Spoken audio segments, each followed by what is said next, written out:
ప్రచారంలో భాగంగా పుంగనూరు నియోజకవర్గంలో బీసీవై పార్టీ మీద, పార్టీ నాయకుల మీద, కార్యకర్తల మీద దాడి చేసి హత్యా ప్రయత్నం చేసి వాహనాలని ధ్వంసం చేసి తగలబెట్టిన కేసులో బాధితులపైనే తిరిగి తప్పుడు కేసులు పెట్టి స్థానిక పోలీసులు రిమాండ్కి తరలించే కార్యక్రమం చేశారు.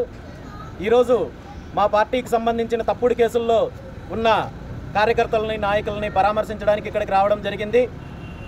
రాష్ట్రంలో ఎన్నికల ప్రక్రియ మొదలైన తర్వాత రాష్ట్రమంతా ప్రశాంతంగా ఎన్నికలు జరిగితే పుంగనూరు నియోజకవర్గంలో మాత్రం పోలీసు వ్యవస్థ దానికి పూర్తి విరుద్ధంగా అధికార పార్టీకి, పెద్దిరెడ్డి రామచంద్రారెడ్డికి మద్దతుగా ప్రతిపక్షం వాళ్ళు కనీసం ప్రచారం కూడా చేయకూడదు అనే విధంగా చేసి అక్కడ ఏ విధంగా తప్పుడు కేసులు పెట్టారో అందరికీ తెలిసిన విషయమే.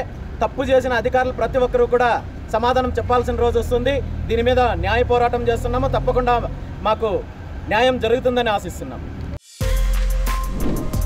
For more videos like this, subscribe Big TV channel.